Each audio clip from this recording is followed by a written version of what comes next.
I'd like to say thank you all for coming to our webinar series. This session will be on employee onboarding, the secret to retaining talent. My name is Demetrius Pyburn. I'm an employment law associate here with Haynsworth, Sinkler, Boyd. Many of you have been either clients or a part of the webinar series, but if you haven't, it's your first one, I'd like to say welcome and a little bit about Haynsworth, Sinkler, Boyd. We are a full service law firm with offices in Charleston, Columbia, Florence, Greenville, and Raleigh. If you have not already done so, I recommend that you subscribe to our blog, scemployersblog.com. I'll be monitoring the chat and the Q&A in the Zoom platform. I'll address as many questions as I can during the webinar. If I can't get to your question, I will make sure I reach out to you and answer that question. After the event, we'll go ahead and send these slides out. And as always, these courses have been submitted for SHRM credit, HRCI credit, and CLE credit. And I'm just going to get right in what is employee onboarding and what that is, what the definition is and what that means for the purposes of this presentation. And the employee onboarding is the process of integrating new employees into your company. Onboarding is a pivotal moment for making employees feeling included from day one. It also sets the tone for the person's tenure at your company, so it lays that foundation for their knowledge and their experience working for your company. That's why we focus so much on creating the effective and efficient and inclusive onboarding experience so that you set the tone for what your company's outlook is. This mainly focuses on making the employees familiar with their new workspace, their company policies, and the culture. And unfortunately, onboarding is not always inclusive because it focuses on just getting a new hire ramped up and just out and working rather than helping them settle in. It becomes more about the process than about the experience. And what that means to me is it becomes more about filling out paperwork, training, and orientation than actually providing the foundation on what it's like to work for the company and painting that big picture of where they fit within the organization. Onboarding is often confused with orientation. And while orientation is necessary for completing paperwork and other routine tests, the actual employee onboarding process is a comprehensive process that involves management, it involves other employees, and some companies can last up to 12 months. And we'll talk a little bit about that when we talk about the many components of employee onboarding. And while all new employees are onboarding, the quality of the onboarding makes a big difference when we take a look at these type of systems. And like I said a little bit earlier, too often onboarding consists of handing a new hire a pile of paperwork and then having a supervisor or HR professional walk the employee around the premises, making introductions. But when you're talking about onboarding and what it looks like when it's done well, it lays that foundation for long-term success for the employee and the employer. We'll talk a little bit about the business cases and the three main business cases that I want to highlight. And one of those is improving the productivity, but also touch on building loyalty and engagement and help the employees become successful early in their careers with your organizations. So the topics that we're going to discuss, we're going to first start off discussing the business case for employee onboarding and lay that foundation. Why it's so important. If somebody asks you, why do we have to discuss employee onboarding? Why does it take so long? What does that entail? We'll talk a little bit about the case for onboarding. Onboarding program components from start to finish, what that looks like. And if you think it starts on the first day, I want to bring that light, the pre-boarding process and what it follows after, from the pre-boarding all the way through onboarding and the follow-up at the end. We'll talk about the different approaches and metrics. And not when I mean approaches, I mean that two ways. The approach, because the great onboarding programs is not one size fit all. The way you onboard an executive is not the way you onboard an employee, a regular employee or a supervisor. And the way you onboard veterans might be a little different than how you onboard other able-bodied individuals. And so we'll talk a little bit about that and some of the innovative ways you could approach onboarding, whether it be web-based, online, or even games or team building activities, and also metrics that you can look at to see how effective your onboarding programs are. And then finally, we'll talk a little bit about the best practices for onboarding programs. One thing I want to answer, I received a question prior to, I want to answer that question now. In the registration, I got a question with regards to online notifications. If you're using online applications with an applicant tracking system, the notices that are required to be on your website. There was a discussion on E-Verify and Right to Work, but what about the EEOC Know Your Rights posters that are required to be posted in your physical workplace where applicants and other employees are able to see? Those posters are recently being updated. October 20th was the date. The new revised poster, Know Your Work Rights, Workplace Discrimination is a Legal Poster Board that replaced the October 2019 poster. And those posters are required to be posted in a conspicuous location in the workplace where applicants and employees are customarily posted those type of notices. And the EEOC put out a guidance that said that in addition to the physical posting, current employees are encouraged, employers are encouraged to post those notices digitally on their websites. In most cases, that's viewed as a supplement, not a requirement, but a supplement to the physical posting requirement. And they recognize in some situations, like if you don't have a physical location or employees telework or don't visit the workplace, that might be the only posting, but there's no set requirement. It's the way it was written, the way it was advised by the EEOC. It's more of a supplement to the requirement that is physically posted. So I appreciate the question, but if you have any questions, like I said, just go ahead and put it in the chat or the Q&A and I'll address that as we move forward. But I want to start off by focusing on the business case. And there's a lot of business cases that you can make as far as why focus on employee onboarding. And I want to focus on three major business cases: retention, branding, and productivity. And the business case for retention goes without saying as far as the HR side and the company side, but enhancing the company's branding, that's big with executives that focus on branding, what the company brand is to look like.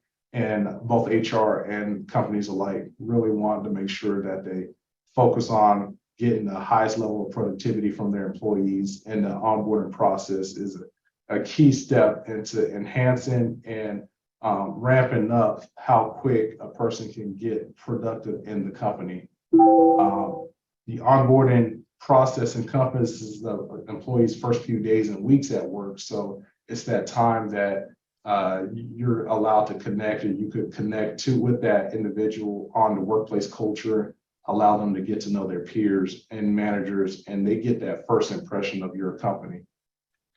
In companies without a proper onboarding process, employees experience uncertainty, confusion, and then have a difficult time finding their new roles. But I want to touch each of those business cases one at a time. Start with employee retention. A recent Gallup study showed that while over 12% of employees felt their company did a great job with onboarding, those employees were nearly 3 times more likely to say that they had the best possible job.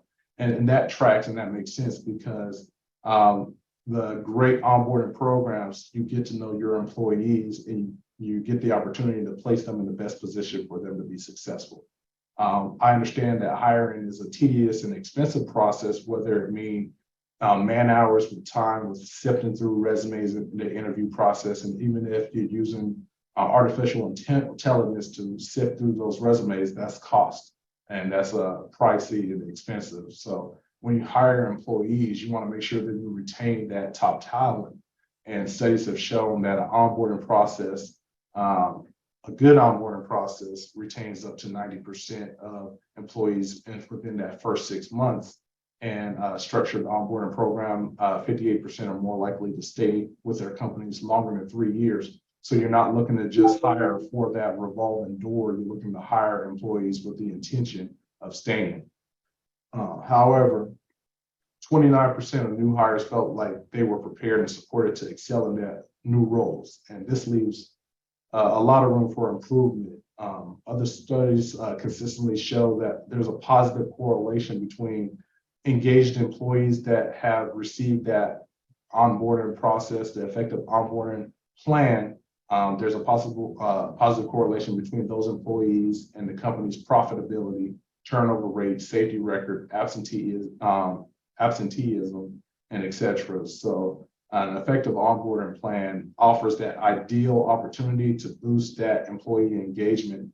You could foster a supportive relationship between the new hire, management, and their peers, reinforce that company's commitment to helping that employee's professional growth, and prove that management actually recognizes that new employee's talent. Good onboarding program will help improve your company's branding, both indirectly and directly. This helps in a couple different ways. Current employees play an active role by being encouraged to share their experiences with their workplace. So if you have a new hire that comes in on that first day or that first week, and they're introduced to the current employees or their peers that work with them, having that peer or peers share with their experiences with that workplace and with that new hire allows them to figure out where they fit and how well they fit, and introduces them to that culture. Also, with a positive culture and a great onboarding program, it also helps with recruiting. It makes recruiting easier as current employees provide referrals to companies that they support and enhance their brand. And I find that a lot with companies where when we have intergenerational, I know we talked a lot about that, intergenerational, the last two generations that entered the workforce, they're big on brand. They don't purchase from or work with, or they tend to not work with or purchase from companies that don't align with their views. And this is a great opportunity to share what the company values, their mission, their vision, their culture, and their structure. And so with those specific two generations, that is where you're going to get the most success with those two generations, highlighting the brand and having the company's brand not just in words and in digits, but actually being acted out through the employees in that workforce, showing them. And once it becomes clear what the company's values are, what the company's mission is, and what the company's culture is, it allows for those individuals to become recruiters when new opportunities and new jobs open up. Finally, onboarding will help employees feel valued and motivated. And employees who feel empowered during their onboard process want to contribute to the company's success. So if your employees understand the company's values and core beliefs right from the start, they'll be able to share in those similar goals. And as a result, their quality of work will improve. So this is an excellent opportunity for HR managers and other managers, for that fact, to learn a little bit more about these new hires and new employees and their skill sets. So if somebody's hired to do one job and they might seem like a better fit for a different position within the organization, the onboarding process is a great opportunity for that those skills to be assessed and highlighted, and then potentially moved to the correct job. Talk a little bit about the onboarding programs, and when I say a little bit, we're going to spend a lot of our focus here on the onboarding components. And there's a lot of components to go with the onboarding program. The pre-onboarding, you have the introductions, the orientation, the training, the foundation building, the mentoring, settling in, and then following up. So employee onboarding starts right when the employee is first recruited, that potential employee is first recruited. Once an employee is selected via interviews, the company may present them with offer letters, policy documents, and onboarding forms. Some organizations begin before the offer is accepted by making sure the job descriptions and information about the job profile is clear. And you find that that's the best way to identify the talent that you're looking for. I've spoken with many HR managers that are gone through the employment process, gone through the interview process, and have lost the individual they hired within the first 90 days. And in those exit interviews that they provided, and they try to figure out what happened or why that employee is leaving, many times they say, well, this is not what I believe I was going to get when I first hired, or that wasn't the job that I read. When I read the job posted online, I believe my job duties would have been X. It's really Y, and I really want to look for a company that was going to hire me to do that, what was described in the job description. So onboarding starts with that job description, being able to clearly define what the job duties are in your job postings, and interviewing, and that begins to build that trust with that employee. If the job or that company says they're hiring for this position and these are their duties and responsibilities, and when they come in, those are the exact duties and responsibilities they'll be assigned with, that starts to help that candidate begin to build trust and feel comfortable with that new company, that they'll be forthright with what their role will be in that organization. After that offer is accepted, companies may want to schedule a phone call or a meeting to review the policies, the procedures, etc. Active response and engagement from the company will improve that employee retention and begin to build that strong relationship with that candidate or with that new hire. And that's an important step for that onboarding process. A little bit about onboarding. Once you hire that person, there may be a gap, especially if you hired them and they're supposed to start maybe a couple weeks later to a couple months later. There's a gap or a waiting period between the person when they first accept the offer and when they join. And you don't want to lose that excitement from that individual when they came in the door, when you hired them. They're excited about getting that opportunity. They're excited about getting that job. And then there's that waiting period. So, worst case scenario, even when the employee accepts that offer, it doesn't promise that they're going to show up on that first day of work. So during that waiting period, it's important to continue to build that relationship with that employee. So the employee should feel energized to join that organization. So you should make plans if you have the opportunity, if you know that there's going to be a waiting period, you should have a plan for that waiting period while creating the onboard process. On that employee's first day, your duty as an HR manager is to make them feel comfortable and welcome in that new office. That first day for employees is a very important one.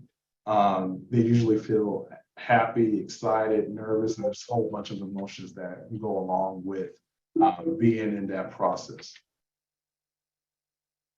When a new employee is onboarding, during the orientation and training period of the onboarding process, it's important to give them the insight into the company's culture and their role as an employee.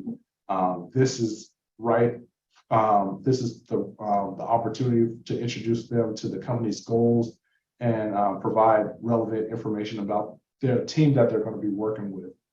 You can even set goals for that employee for the next 30, 60, and 90 days in order to measure that process. And we'll talk a little bit about that during our metrics portion of our discussion. But it's the opportunity to have different marks for that new hire to hit or that new employee to hit, and for goals to break down the language of the company. Because even if that person has worked previously for either manufacturing or the similar industry, there might be different language between what they worked in their prior organization and the new organization they're going to. So being able to introduce the company culture and the company language is very important.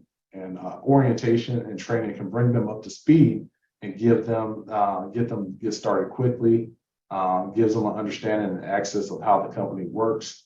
However, this process can overload an employee if it's done improperly, or if you try to load up in an orientation, one-day orientation or a few hours of orientation before you go out and you provide that personalized introduction. So it's best to do this type of orientation and training over a day up to a week as far as the orientation is concerned. I talked a little bit about foundation building, and you might have wondered what that meant, but foundation building is that living and conveying of the organization's unique pillars of culture, mission, and value. So to provide this information to a new hire without living those values that the company has said they had is not enough. And it takes many months to learn and apply those foundational principles for that individual or that new employees. So they're constantly observing their peers and their managers. So having those values being conveyed and being shown through the acts of their peers and their managers is what counts. So new hires won't be able to absorb that. They're observing that as they're going through their day-to-day.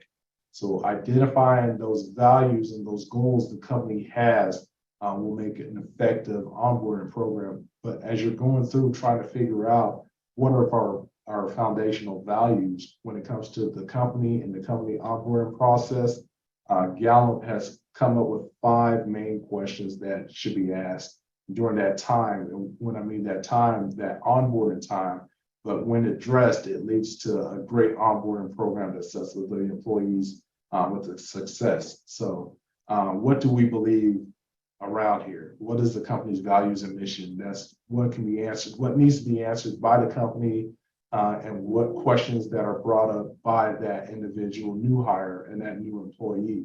What do we believe in? What is the culture? What is the standard? What is the value? What are my strengths? What do I bring to the table? If I provide an example of number 2 and number 3, what are my strengths? What are my roles? What are my partners? So 2, 3, and 4.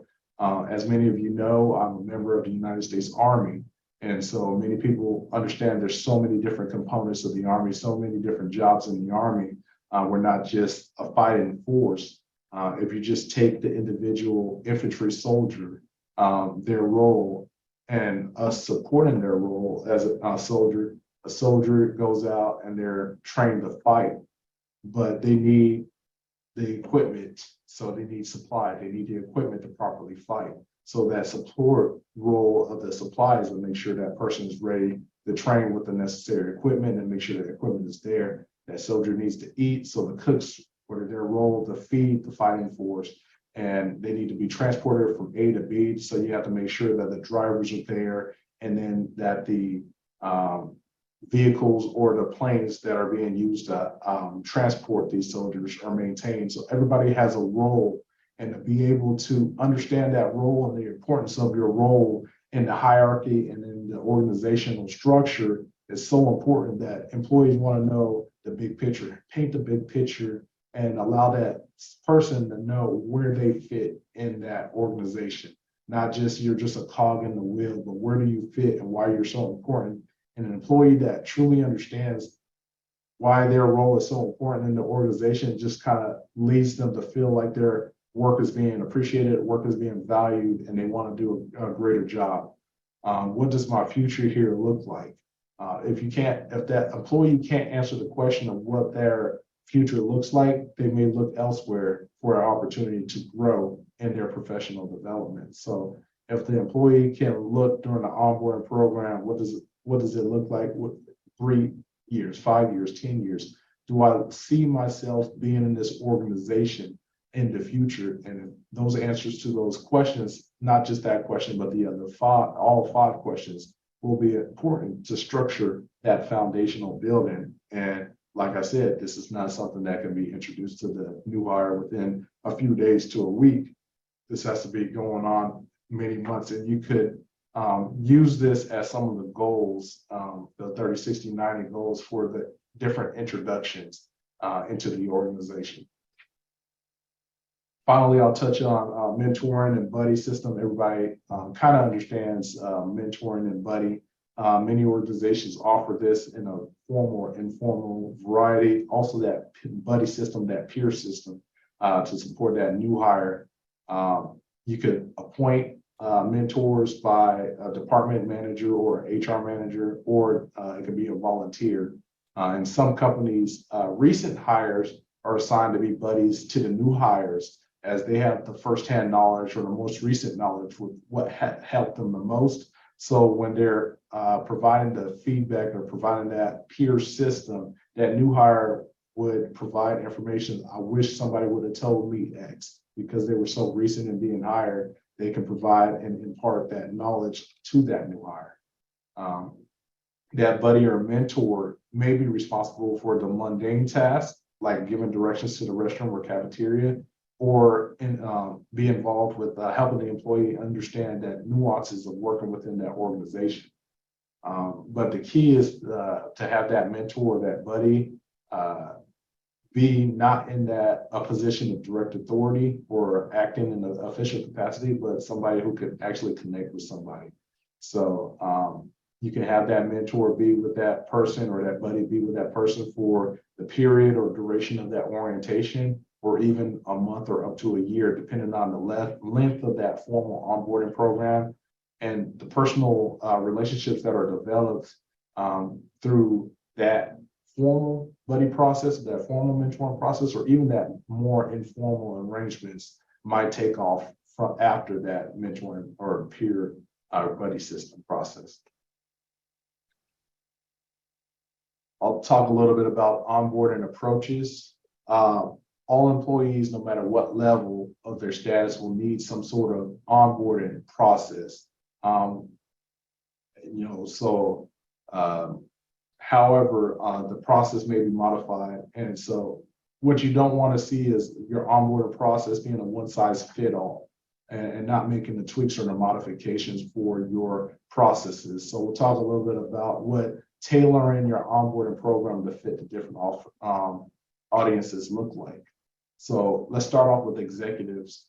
When you talk about executive onboarding, it requires focusing on integration to succeed, such as supporting the new leader with aligning with stakeholders and aligning with their consumers, who they answer to, building relationships with the rest of their teams, their managers, their employees, helping that new executive understand that organizational culture is imperative.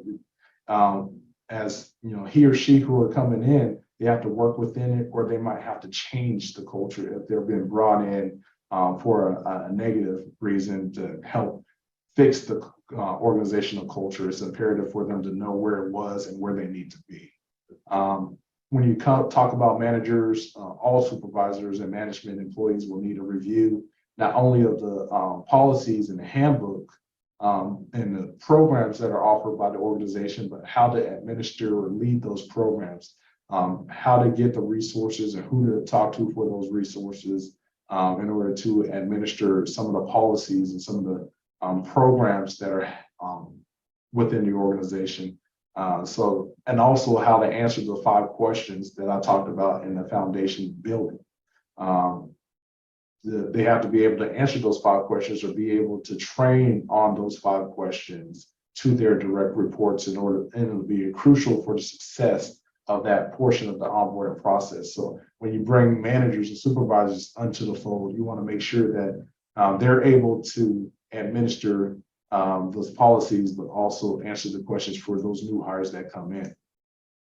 Different able workers, you may want to tailor your onboarding process to provide them information with how to apply for accommodations and how to make arrangements with human resources. Veterans, they may need additional support in determining how their skill sets relate to their roles. And so their resumes might not be the greatest to highlight what they've done previously in the military. So they might need that additional support and making sure they get to the right section or the right team in order to be successful and provide value to the organization. Reboarding, when I discuss a little bit about reboarding, I'm discussing when somebody has changed positions, promoted, gone to new sections or taken an extended time off, whether it be medical leave or military people coming back from a deployment. They may need to update the employee who on new projects, current projects, new software, acclimate them with a team culture or relationship if they're switching from one team to another team. help the employee understand the different expectations with that new team. Investing in that type of reboarding is can lead to an increased productivity in a shorter amount of time frame. They already have knowledge of the organization, the benefits and the administrative process. Therefore, your successful reboarding onboarding of that employee relies mainly on the manager and the team members within that new team to integrate that employee in their new role and that new company culture. You can have be under the same organization or the same building, but different teams have different cultures within those little independent teams. So it's really important for those new members of the team to introduce, reintegrate that individual into when it comes to reboarding. There's various ways for onboarding programs to be provided. Some employers are using innovative practices such as games, videos, team building exercises to get the new hire excited about joining the company. They also work to make sure that people hit the ground running when functional workspaces and equipment. I've highlighted a couple of examples of what some companies have done to help their new hires come in and feel like they're a part of the team. So the construction company participate in a variety of team building exercises.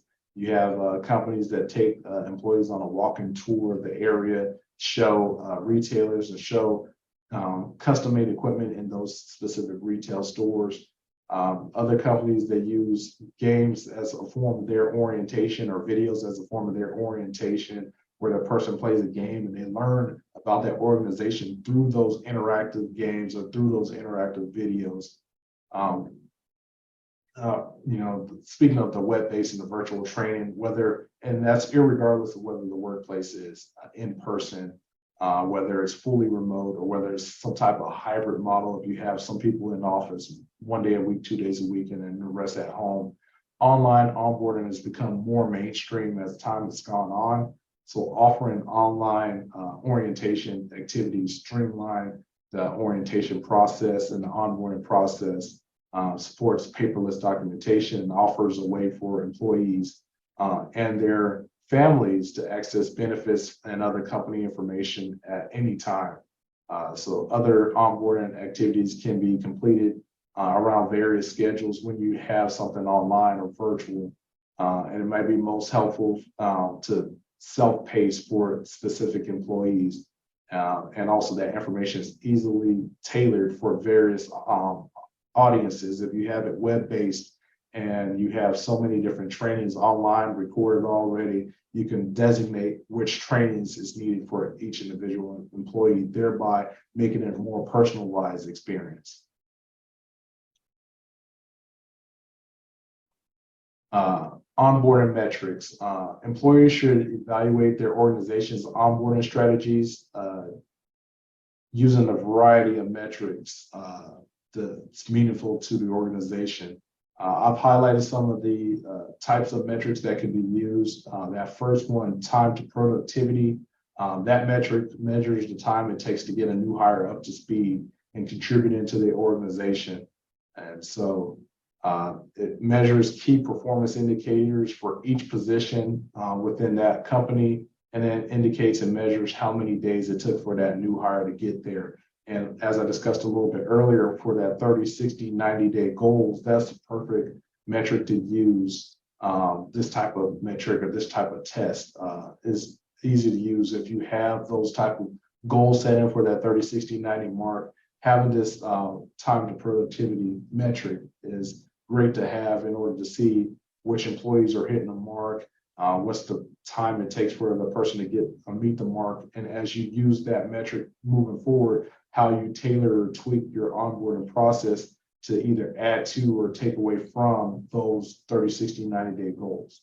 If a lot of people are hitting those at the 15 or 20-day mark, you may decide to add a little bit more to that 30-day mark, or if it's just too much. If a person's not hitting that time to productivity level, it's taking 42 to 50 days to do something that you put at the 30-day mark, you might look to lighten the load, if you will. The turnover retention rates that discusses the examining the turnover or the retention rate for different graduating classes. And what I mean by graduating classes is for those individuals that were hired in the same particular year and track the difference rates on the different years. So if you've hired 5 people in 2020 and 10 people in 2019, measuring that turnover, measuring that retention rate in the different jobs and the different roles. Retention thresholds is basically that, tracking the point at which people tend to exit the organization, whether it be new hires or long-term employees. For example, if you're measuring that 50% of your employees tend to quit the organization within the first 90 days of employment.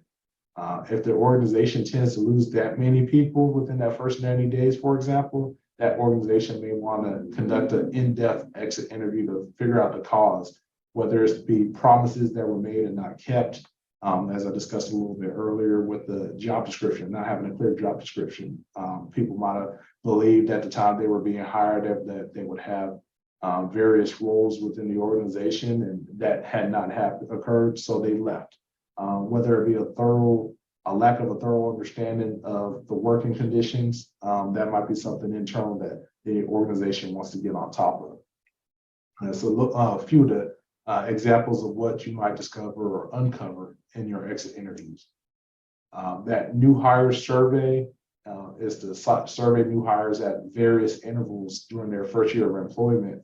Talked a little bit about follow-up, and we'll talk a little bit more during our best practices, but to be able to survey the new hire in order to learn where their pain points are allows you to make tweaks and modifications, not only to the onboarding process, but maybe to how you train your employees and find and identify those blind spots in the work in your organization.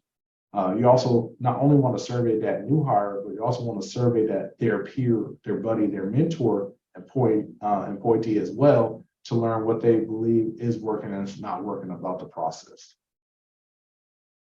Talking a little about employee satisfaction and engagement. Those two metrics are closely related to onboarding because how we start in an organization creates our first impression with that organization, and it's hard to modify because they say first impressions or lasting impressions. It's hard to modify that first impression once they get it. And engagement starts with onboarding and provides a culture that embodies the organization's those foundational principles. Performance metrics compare the performance of a group provided with only a week of onboarding versus ones that did not have any onboarding at all. If you're looking to start your onboarding process or revamp your onboarding process starting today, you'll be able to measure that. If you look at compare your performance of your employees before the onboarding process, or even if you have one now that you're revamping to make it better, you can measure that by looking at the performance measures of the productivity, your employee productivity and retention prior to and then afterwards.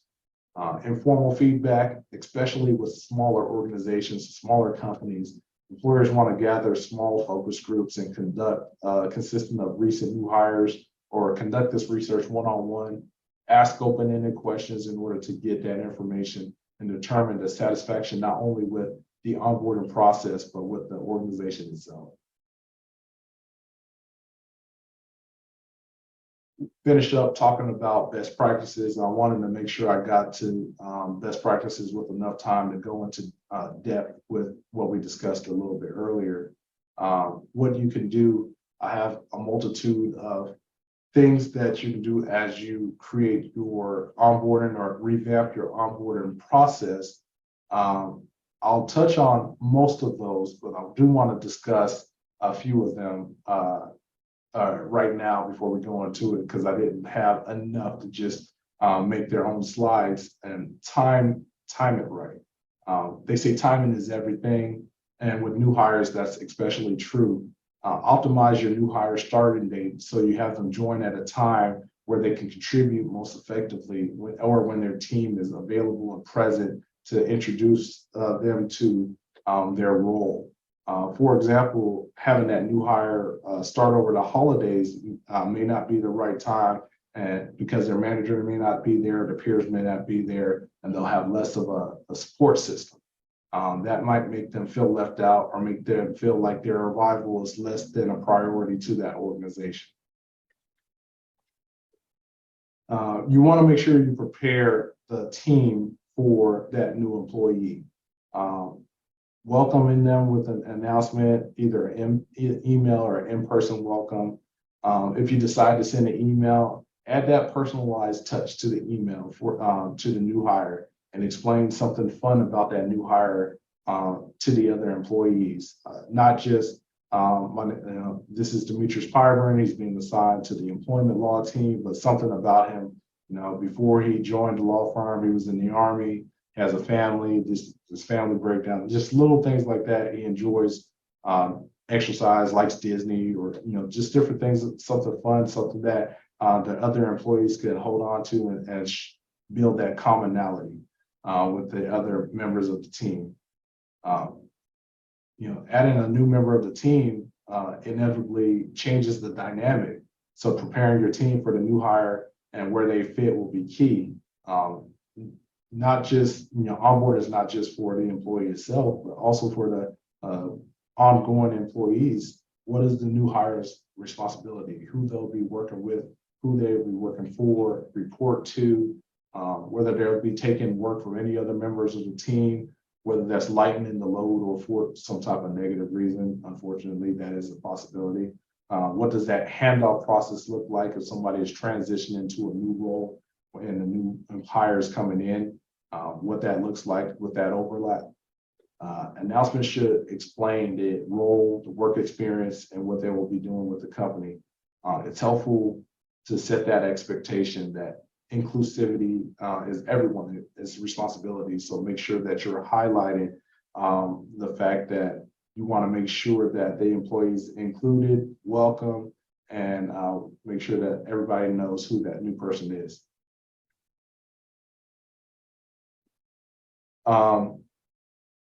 On that employee's first day, schedule a meeting with senior staff members for the employee's onboarding process. That onboarding process can be overwhelming and at times transactional. Filling out paperwork, getting up to speed, going to orientation and information sessions can leave new hires tired.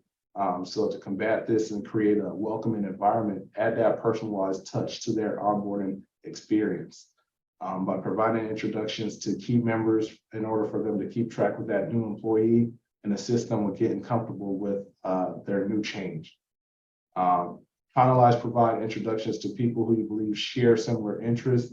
When you've gone through this entire process and getting to know that employee, getting to know what their likes and dislikes are and things that they might have in common, don't just introduce them to people who might work in their team, but if they have like interests with somebody in a different team, it might be helpful to introduce that person to somebody else in a different team who shares similar interests. And that will help an overall view with the office and how the company works. I'm set the term, paint the big picture.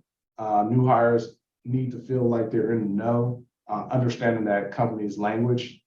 In order for an onboard being hired to feel included, they want to be in the know as a manager or a team member. It's easy to forget what it's like to be a new hire because you have so much institutional knowledge.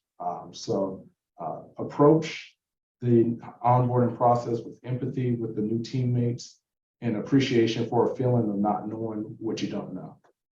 Whatever department or team the new hire will be working on, share that strategy or share that roadmap of the vision that we were talking about with the foundational pillars.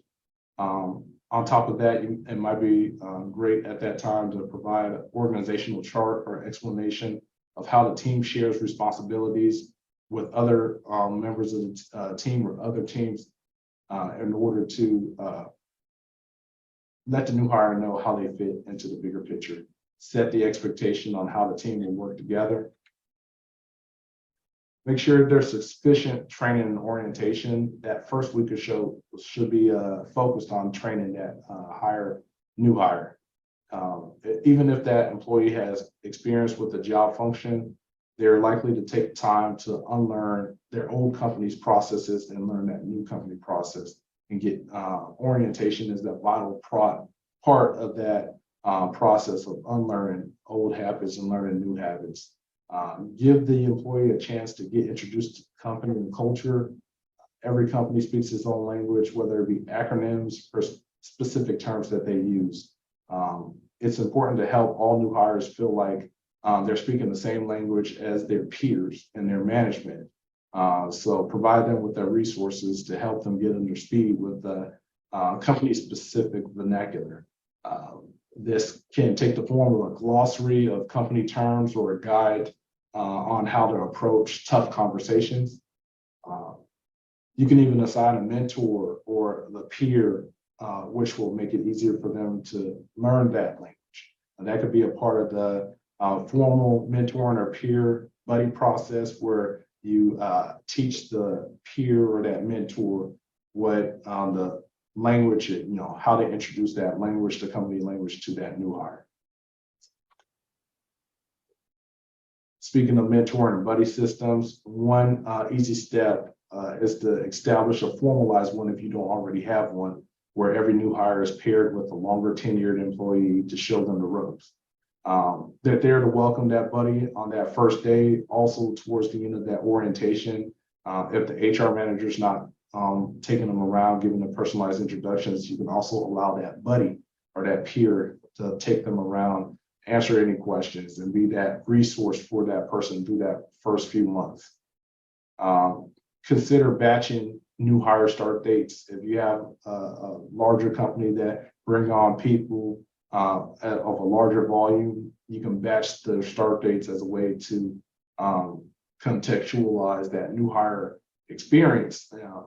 Doing that allows the new hires to start with a peer group, and they create those bonds as they're all coming in together, and they form those long-lasting relationships that last beyond that first few weeks of work because they all came in around that same time. They all have that interpersonal relationship that when you come in on that first day and you don't know anybody and everybody already has their cliques, you've already created that built-in new hire clique that as they grow in their careers within your organization, they have those people that they can go through and have that person that they can sit with at that cafeteria because they came in that same class of employees start day. Maybe even setting up a one-on-one lunch with the mentor or the buddies if your organization has that opportunity. It provides context for that new hire. It'll be allow that individual to connect with their buddy, connect with their mentor who share that interest or that professional experience. Or allow them, if you're going to do cross training, allow them to meet people with different teams who they'll be collaborating with. Helping the new hire connect with as many people across the company helps them start building those meaningful relationships on day one. And as they go forward through the onboarding, they feel more comfortable seeing familiar faces as they go through their day-to-day. Give them space for settling in. Part of creating a great onboarding experience is recognizing it's going to take a lot of time for that information to set in, and not everybody takes in information the same way. So give the new hire the time and space to hear and digest the policies, and also make yourself available if they have any follow-up questions, and make sure that they have clarity about where those resources within that organization is found. So make sure you block off time in the first few weeks to allow them to ask those follow-up questions. With space to absorb that new information, they're more likely to feel comfortable asking those questions and lead their own, follow their own lead, their self-paced, their learning style, and they'll feel like they're part of the team. Last but not least, follow-up. Feedback is key to crafting the most comprehensive, effective onboarding experience. And keep multiple channels for receiving that feedback, whether it be in-person, anonymous, set of one-on-one meetings, peer group sessions, so that the new hire can share their experience the way they want to. Follow up in regular intervals. I suggest setting up formal avenues for feedback, checking in, maybe quarterly, or if you're doing the goals that 30, 60, 90 that I discussed throughout the presentation, you might want to set up formal avenues of feedback, or informal in-person opportunities to hear about their experience and get to know them. Maybe something like coffee with a recruiter or a manager. That's just some examples. A good onboarding process shows the time and effort that was put into the process. So it's going to take some time to do the work as you're going through and rebuilding or revamping your onboarding process. But it's important to take that time to do the work. And that's going to set the tone for your company, your organization, and their relationship with the employees. At the end, I provided some links that will take you straight to how to create an effective onboarding process. So when those slides were sent to you, these are some of the resources I've provided. I left some time at the end of the presentation for any additional questions. So I'll stop here to see if anybody had any questions.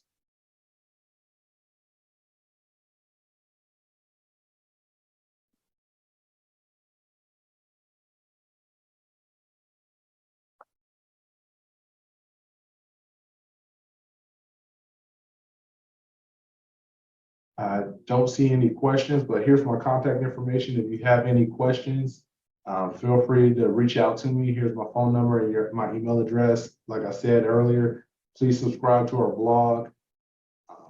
That's all I have. I hope you all have a great rest of your day, and happy Thanksgiving. Thanks for joining this webinar presented by Haynsworth Sinkler Boyd. To learn more about the firm and its services, visit hsblawfirm.com.